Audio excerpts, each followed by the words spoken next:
practice? All right. So the first area we're going to talk about in profiles in regards to your recruitment strategy is the program search. So we're all familiar with the regular physician search where we go in and enter our criteria and we search for the physicians that match who we're looking for.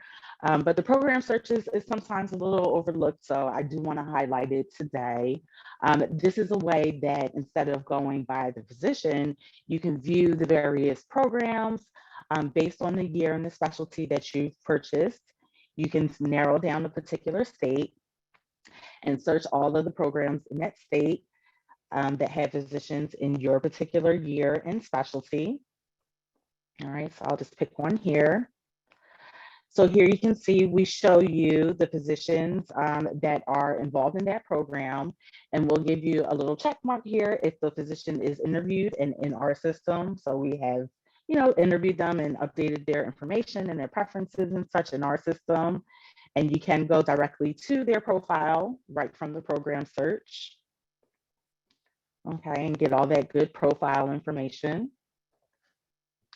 All right, and then likewise, we give you the program director and coordinator information. And that can be very powerful information.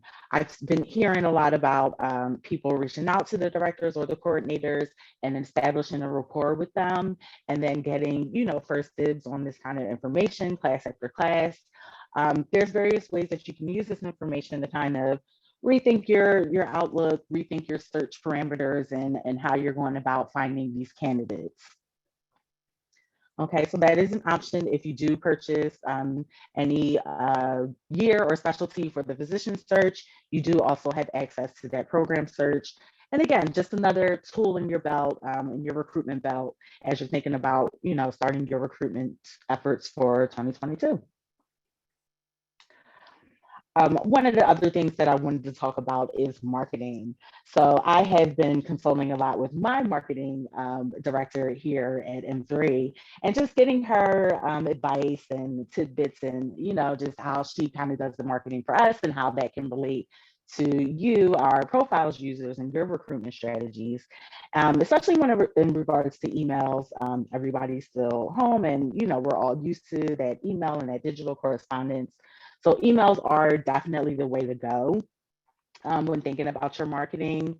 And of course, within your physician search here, when you do your search, you do have access to the email list that can help you either gather email addresses if you do the email only format, or you can download the Excel format, which will have those columns with the physician's names and their email addresses that you can use. I talk about a lot in these monthly sessions about using mail merge, and we'll talk about that a little bit later in the webinar. But Profiles does give you this information that you can not only use to do mail merges and stuff like that with the information that it gives you, but you can also use it as a kind of a tracking tool.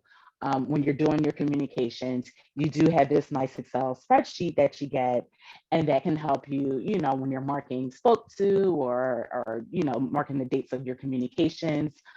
You can use it as a tool for your particular blast or your particular projects throughout the month. Okay, so in regards, I kind of always get asked this, what's a good marketing cadence, what's a good schedule? There's no 100% right answer, but our, basic recommendations are just maybe a 2 email campaign per month.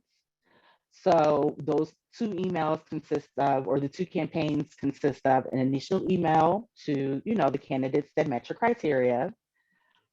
Then you'll want to do a follow-up email with the non-readers of your message within the next week or so. We say 3 to 5 days.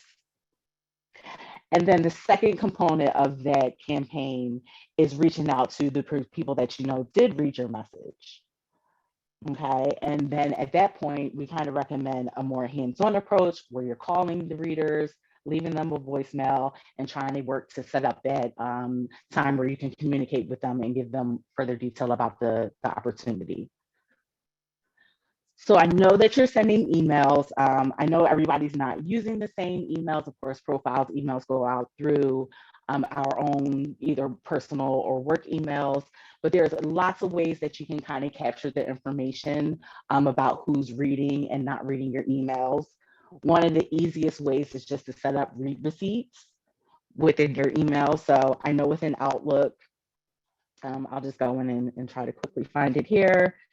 Now, this is just Outlook. I can't speak to every single, email provider, but there are ways that you can go in through mail and down here in this tracking information area. This is where you can kind of set it up to send you delivery receipts and read receipts so you can kind of keep track of who's reading your emails. You can also, through profiles, and I know I've pointed this out a lot, but you can use tags so that you can kind of say emailed and add tags. So that way, when you're coming in and you're rerunning your searches, you can kind of exclude the people that are emailed. And, you can kind of, if you set up a system, you can kind of get a general gist of who's reading your emails and who's not. And then you can use that to kind of tailor your campaigns when you're doing your follow-ups based on who's read the email and who's not. Following up is super important. Okay, these one and done email campaigns are not the most successful. I'm not saying that they can't be successful, but I mean, just based on our research, and again, I've been consulting with my marketing team and hearing what they've been having to say, it takes follow up. I mean, someone just opening your email is definitely an indicator that they're interested in your opportunity, but it can take multiple touches to even someone that's interested in the opportunity to get to get them to actually reach out to you and speak to you and get on that conversation where they're getting the detail of the opportunity. So initial emails, follow-ups are super duper important. We do care about who's reading our email and who's showing interest, but you don't want to forget about those that aren't. And maybe the email just came at a not good time. They didn't get a chance to see it, anything. So following up, keeping that message out there. As I said, 2 email campaigns per month, so 4 emails kind of total per month is kind of what we recommend.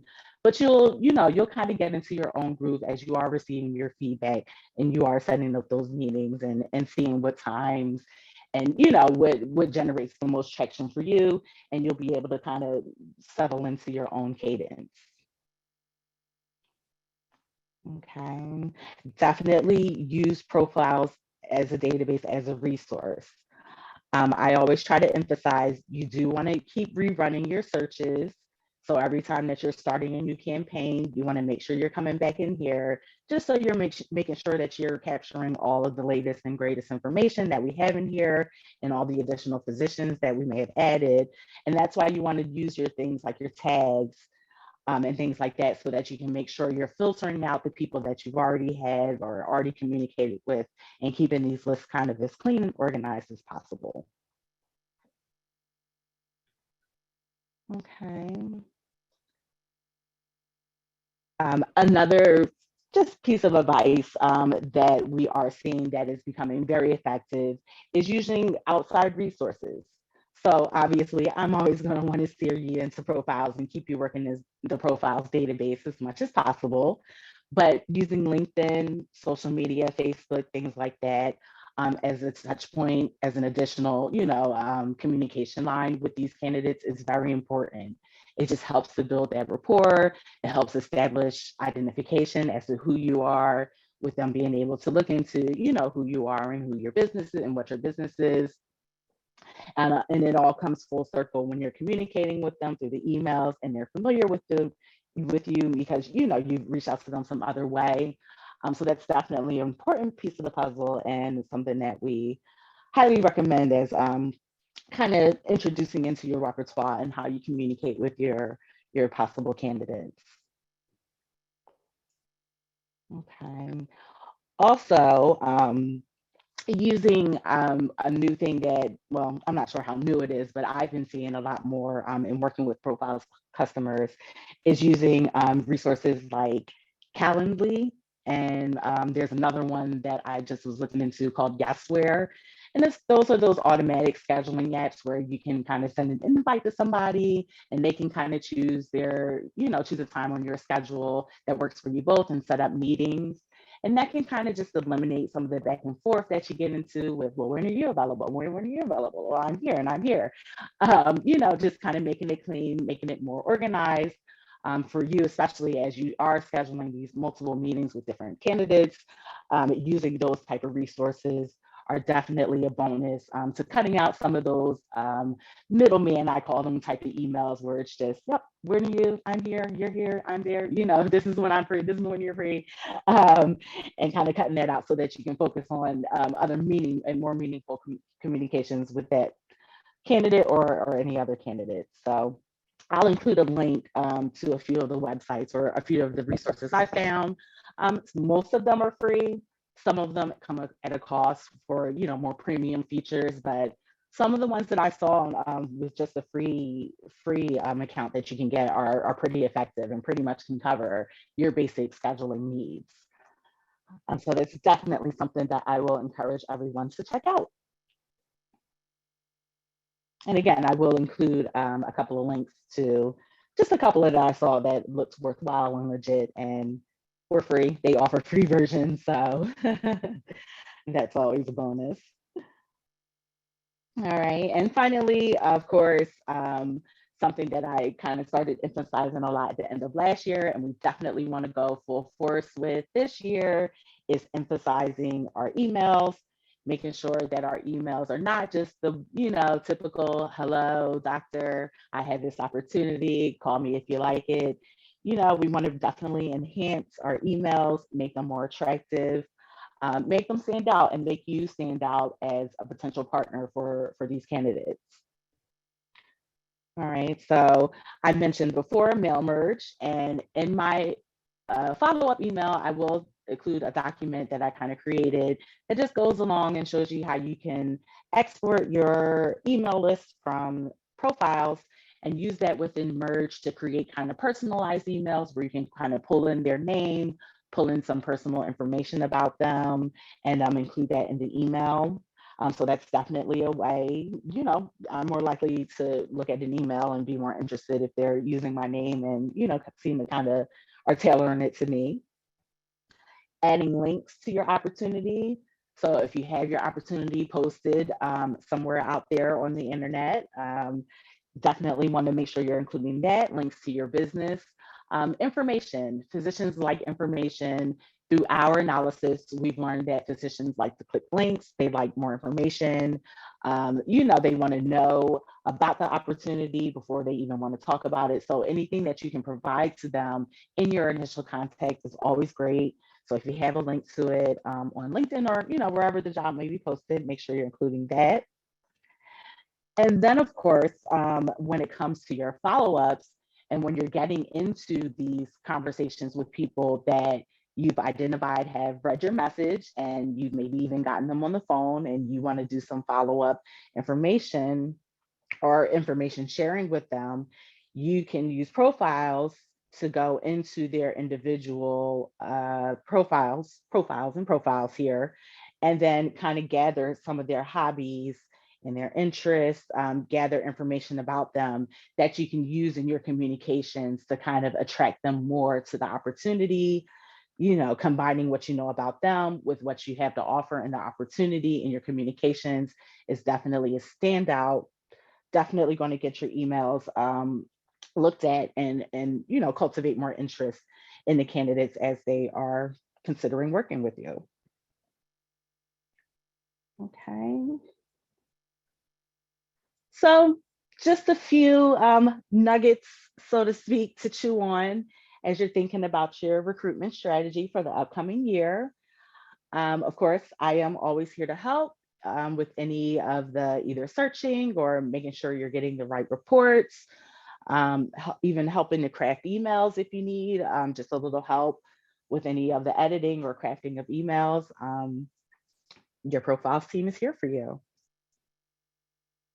All right. So I'm just going to stop my sharing. If there are any questions, feel free to put them in the chat. As I said, I will be following up with just some of the links and resources that I mentioned during the session. If you have any questions, feel free to reply to my email or give me a call anytime and let me know what you need. And otherwise, I will wish you a great afternoon. I'll hang out here just a little bit in case anyone has any questions. And thank you. And I look forward to seeing you next month. If you have any suggestions or any topics or anything you would like to hear in one of these monthly sessions, please feel free to let me know. I'd be more than happy to work it in. Give you a little shout out even on the session. But I really thank everybody so much. The participation in these has been wonderful. So I'm hoping we keep that going and have a strong 2022. And I look forward to working with you in any capacity. Thank you so much.